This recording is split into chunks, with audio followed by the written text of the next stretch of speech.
دیزی کې زمونږ بنیادی مسله بیان شوې ده چې کومې ته موږ د مرۍ زمونږ بوغه شوه د اواز زمونږ بوغ شو چې مسلمانانو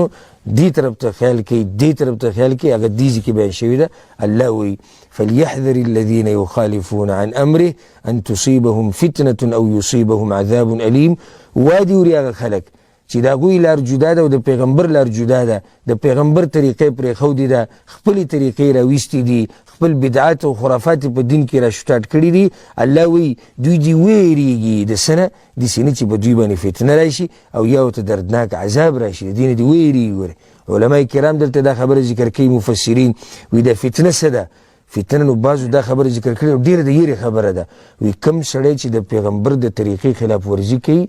الله د مرګ په وخت کې ایمان نه نصیب کوي هغه فتنه ده وی الله وی د مرګ سره ته ایمان د ایمان سره ته مرګ نه نصیب کوي هغه ایمان ته الله واخلي بازو دا ذکر کړي فتنه څه ده وی الله به د په ځل کې منافقت پیدا کوي د سړی د منافق ځکه چې کلمه دا وی لا اله الا الله محمد رسول الله خانه چې محمد رسول الله ته پیغمبر غني او هغه په طریقه عمل نه کوي منافقت شو غنه په خله وی یوس او کې بل څه بعض علماء فتنه دا ذکر کړی ده چې الله به په ذلت کې اخته کی او دی په دنیا کې ذلیل او رسوا کی او د الله په ذات ته قسم خورم چې موږ په خپل سترګو لیدلی دي چې الله دا قوم څنګه ذلیل کړي د کم خلک چې د پیغمبر د طریقې خلاف ورزي کوي ما سره په مجلس کې په بیٹک کې دا ما سره دا واقعه را پیښه شوې ده یو مولا ما سره ناسو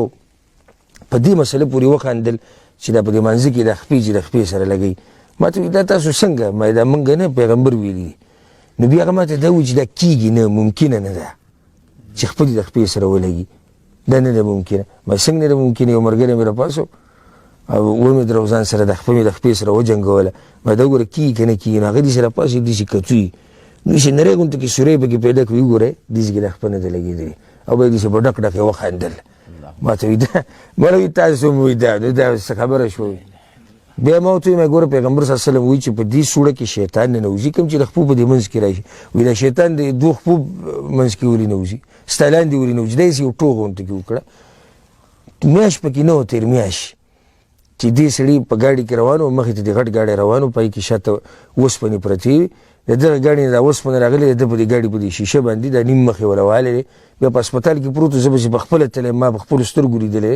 دا نیمه جامه داینه وه او دا یو سترګې ترې وتې وه او بیا دوی ولې څه علاج وکړو کوم چې وختي طور علاج و هغه یې ولې وکړو او کلي ته لاړ اوس د هغه ذاکره نشتي هغه ذهن بالکل ختم شوی دی اوس لیونی شوی دی او دغه شان ګرځي دته چې ما سوچ وکړو او دې ایت ته مې سوچ وکړو مې هغه فتنه ده ودې یېرېږي خلک چې دا چې وایي چې د پیغمبر په طریقو پورې خاندي وي په حدیثونو باندې نن سبا عمل نشي کېدی او جی ستاسو مذهب جدا و زموږ مذهب جدا و لکه مذهب ټول یو دی یو الله یو پیغمبر یو قرآن یو کعبه او ته به کې مذهبونه جدا کې دې مذهبونو دې فرقو دې تنظیمونو خو د امت دیزې ته راورسو د امت یې دومره کمزوری کو د امت د تباهي وجه هغه دا تفریقه بازي ده او دا تنظیم پرستی ده او دا شیخ پرستی ده او دا امام پرستی ده او دا مذهب پرستی دې موږ دې ځایونو ته راورسولو که موږ ټول یو موټی شو الله زمونږ رب دی او پیغمبر محمد صلی الله علیه وسلم دی او کعبه زمونږ قبله ده او قرآن او حدیث زمونږ منهج او مسلک او مذهب دی ته ګورې چې د امت الله کامیابی که نه کامیابی او یصیبهم عذاب علیم که په دنیا کې فتنې نه دا سړی بچ شو او الله پرېښود الله کله نه کله یو سړی پرېږدي چې دی پرېږدي چې ښه سرکشی شي نو په آخرت کې خو بیا یو دردناک عذاب دی چې د هغې نه بچ کېده د هغې نه بیا بچ کېده نشته